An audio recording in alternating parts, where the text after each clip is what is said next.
Well, welcome back. I've let my painting sit for about a week. It's probably longer than I normally do, but this is going to be part 2 of this Sunset #1 painting. I've already covered the canvas. It started with white, and I just wanted to cover it, get something on it. And today I'm basically going to just get in some really thicker black. It's going to take some time to cover it. I do use a smaller brush. I probably could use a bigger one, but I really want to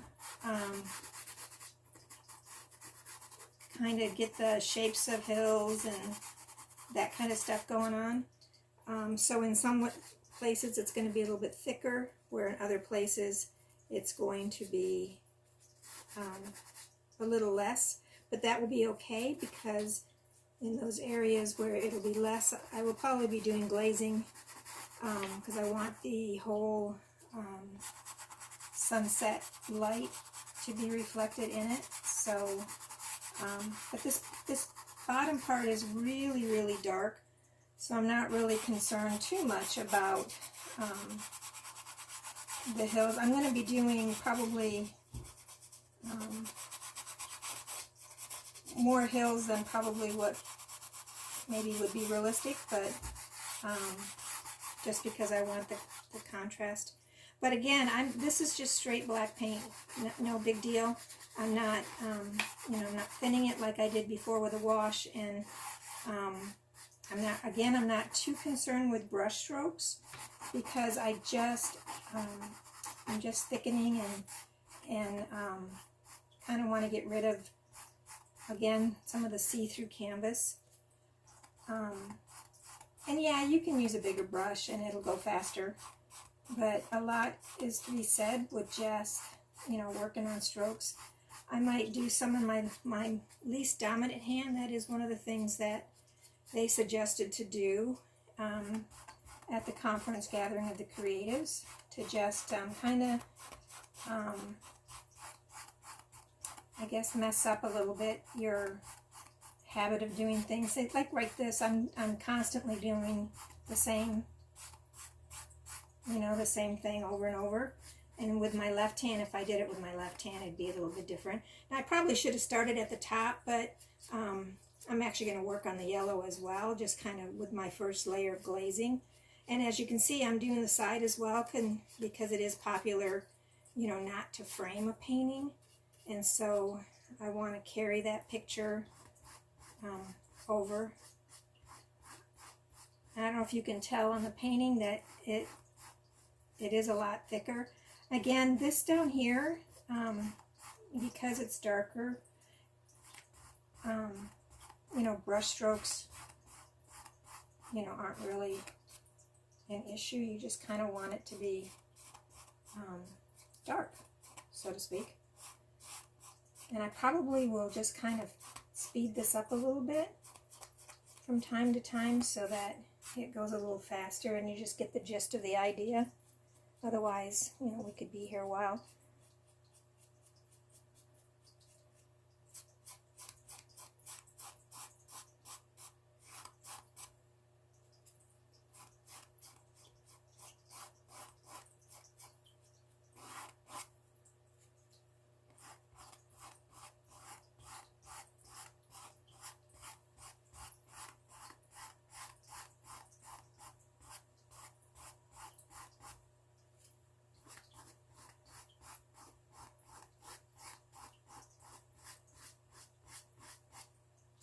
There's something about the sound of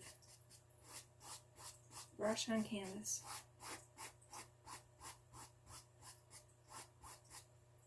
Now, it's been probably longer than I'd like, a week and a half maybe, almost 2 weeks. I guess a week and a half since I started this. And this is kind of issue. I get sidetracked. I do other things. I don't know if you saw the oil pastel that I posted. That's just an exercise working on your intuitive painting. And I probably will be doing the next lesson shortly.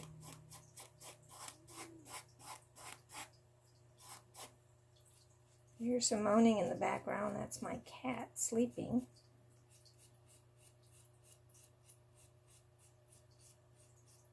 He tends to talk a lot when he sleeps. Sticks his tongue out. A lot.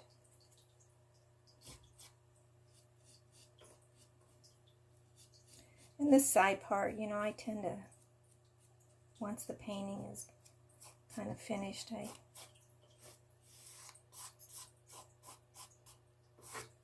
kind of fix it a little bit.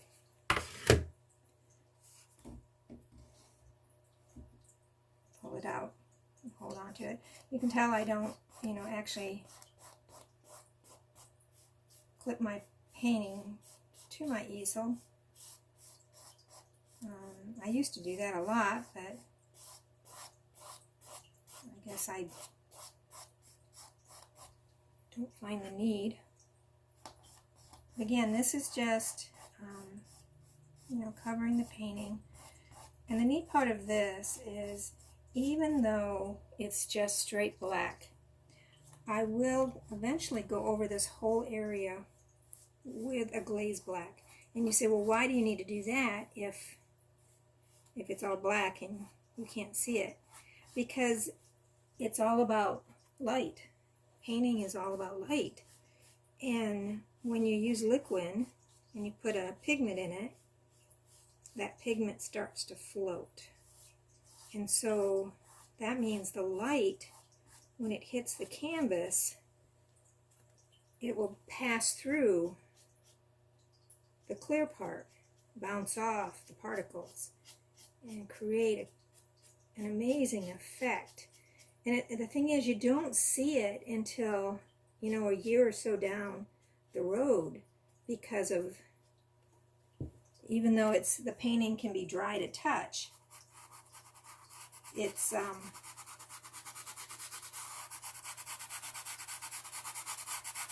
really not dry completely.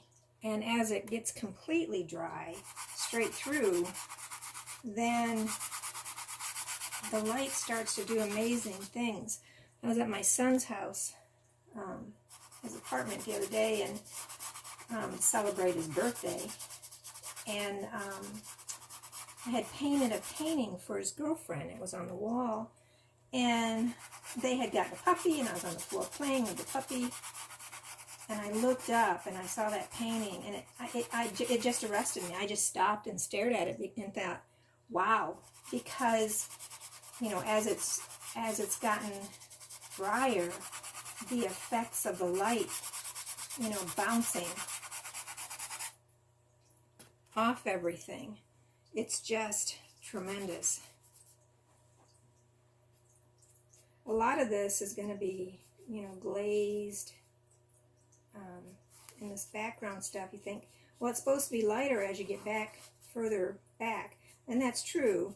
But right now I'm just defining the hills. I want to define the hills. Again, it's that whole layer effect. But I will be the glazing over all of this will be, you know, the colors will show the dimensions, because all you're going to see is the colors from the sunset kind of shining through all this.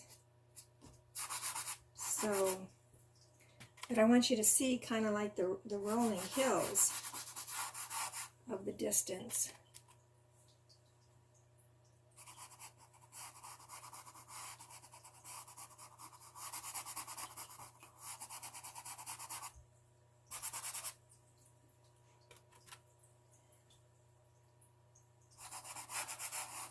Bring this forward.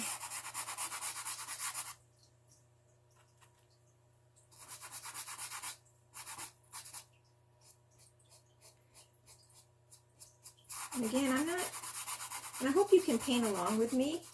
Feel free to do that.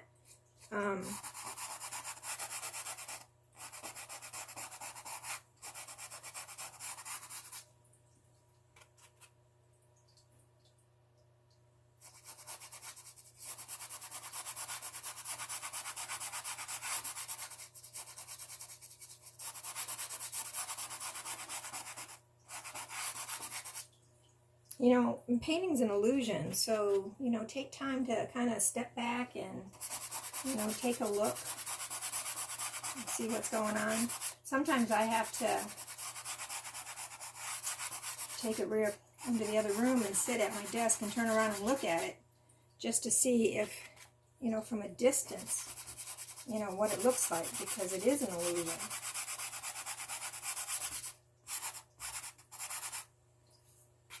Now I'm getting paint all over my hands already.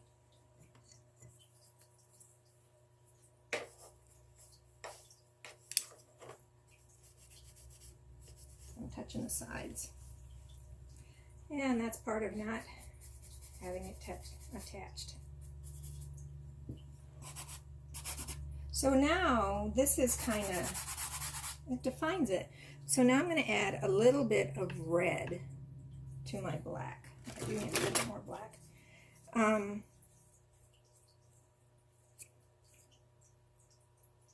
So it's going to show off a little bit the depth. It's really dirty now. And as you can tell, I don't use paper towels. I was taught by Anita Miller, the artist that did Lima Company, Eyes of Freedom, just to use rags. When you're done, you can either let it dry and use them more or throw them out. So that's what I tend to do. I'm pretty laid back when it comes to painting. This is a little bit brighter.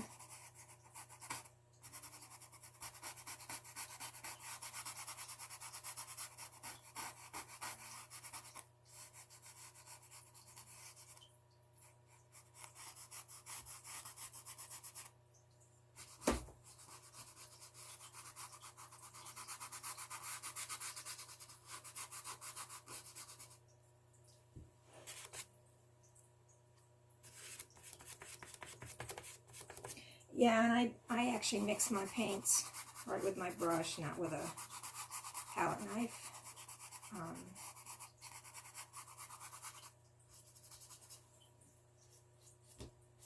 I could probably never paint the same painting twice because of that fact right there. You know, I don't put in so much of this and so much of that and come up with the same.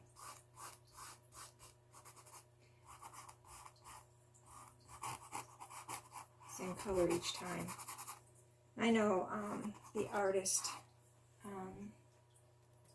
I forget his name now, from New Zealand, Robert, I want to say Robert Robertson, but I'm not for sure. But he, you know, he does his whole palette before he even starts. And I commend him on that, but since I just do a little painting at a time, and I don't know if you've seen my tray thing. My tray is just it's from One Step tray, painting tray, and I just add styrofoam plate. When I'm done, I throw the plate away. Of course, you don't need the actual tray part to paint. You could just use and when I teach a class, I'm just giving them, you know, the styrofoam plates to use. So you think, well, why is it the same color here? You know, it really doesn't matter because, and I'm going to do some other videos where I'm going to actually pick up some of my paintings that are in process and work on them, and you'll see that I may cover this whole thing once it's set with a glaze of red. The whole thing, and turn the whole thing red. And you think, what the heck for? Well, then I'll go back over and do more defining with the black. And that's what creates this amazing, just amazing effect when it's dry. And I don't know if is this how some of the famous masters did it when it came to glazing. You know, those paintings with the women with the long, luxurious, satiny looking gowns. Those are all glazed. And see how I'm not really concerned about the side right here? Because I'll define it I just want to make sure, you know, I kind of keep with the layers as well, in case it's not framed.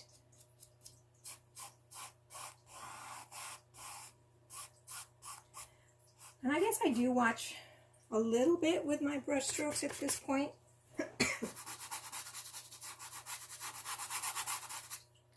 But again, I'm not putting a whole lot of thick paint on. It's just because I know I'm going to be doing layers upon layers upon layers upon layers. And if you're someone who wants to get, and I used to be this way, you want a painting to get done quick, you just won't get the same effect. I had a painting that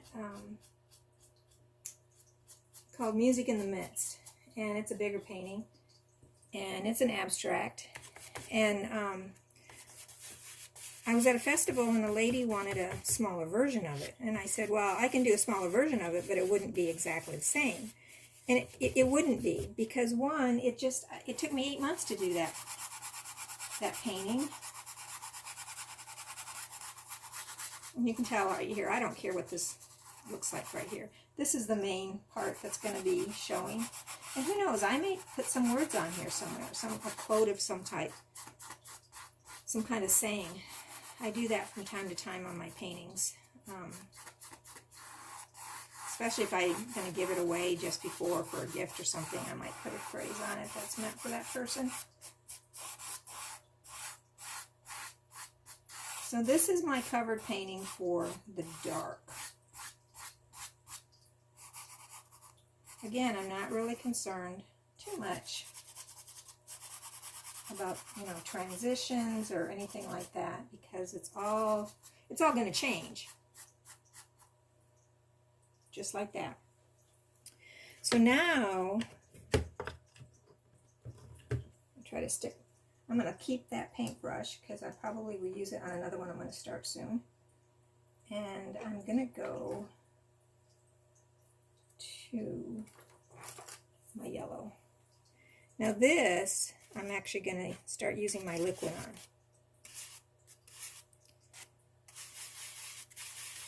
Because now I want to start creating the depth.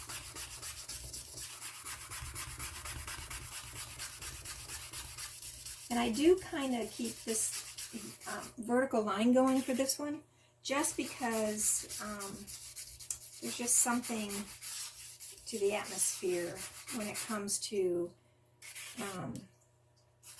the sun shining. Unless there's clouds, and I'm not doing any clouds, there seems to be a verticalness,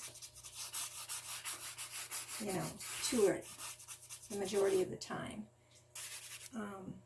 That's going to shift a little bit with the glazing, but that will be so light. But right now it's just, I just want to get, you know, some layers on of the glazing so it can start building up. And sometimes I do maybe only, you know, 6 layers.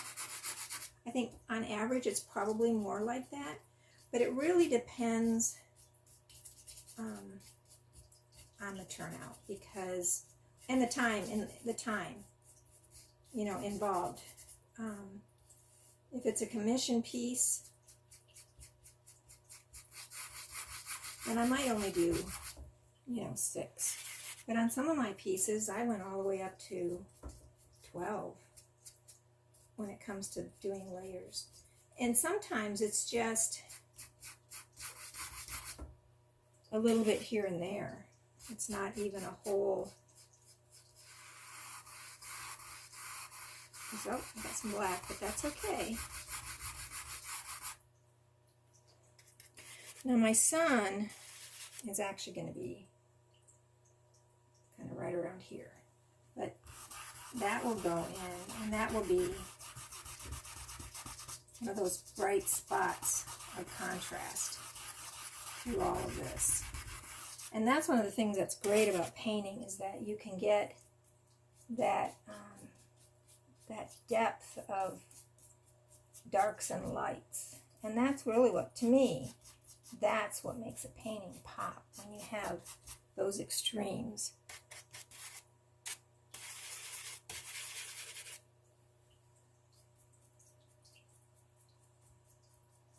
So again, I just want to I'm just putting my first layer.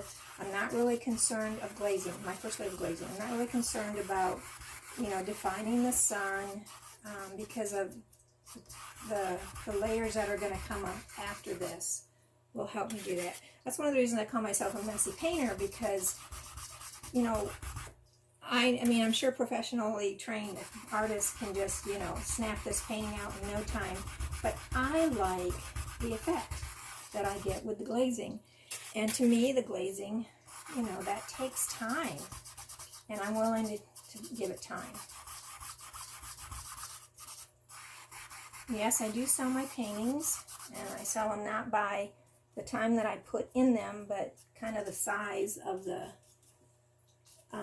canvas, just because when it comes to, you know, the time I put into a painting, it's different for each painting. So, and sometimes, you know, I'll have to let a painting just sit and not touch it. I mean, for months, because I've either lost my inspiration, or I feel like it needs something more, and I haven't gleaned what that is yet. And that's okay. I have a lion that I've done prior. It's the only one I've ever done several times, and this would be the 4th time, but just because, you know, the guy talked me into it. But I haven't had contact with him in, I don't know, 2-3 years, so I think I'm just going to turn it into my own painting. But I'm going to change it than what it was originally going to be, and I've done that a lot with my paintings. So you can't see a whole lot, you know. I don't know if you can see on the camera, but just a hint of the hills kind of in here. And again, that may change. I may change the whole perspective, but that's okay, because the sun, the light is going to be so bright in contrast to what's going on inside the painting that you're not going to really see all that. Again, it was more covering and starting the layer process. So this is where I would stop on this painting and let it sit once again. And this one, because it's a little bit, you know, straight paint, I probably will let this sit for probably a week before I'll touch it again, because everything that comes from this point forward is going to be complete glazing. I won't go straight paint like I did with this lower part. Everything will be glazing from this point forward. So I hope you enjoyed this second video, and we'll keep following along to the completion. I'm going to be starting a couple more paintings and series, and as well as touching up some other ones that you can watch. So subscribe and let me know if you like this, and if you have any comments or questions, I guess you can post them. This is all new to me when it comes to YouTube, so you can post them at the I guess below the video somewhere, and I will try to answer them. So thank you for joining me, and just put paint on canvas and have fun.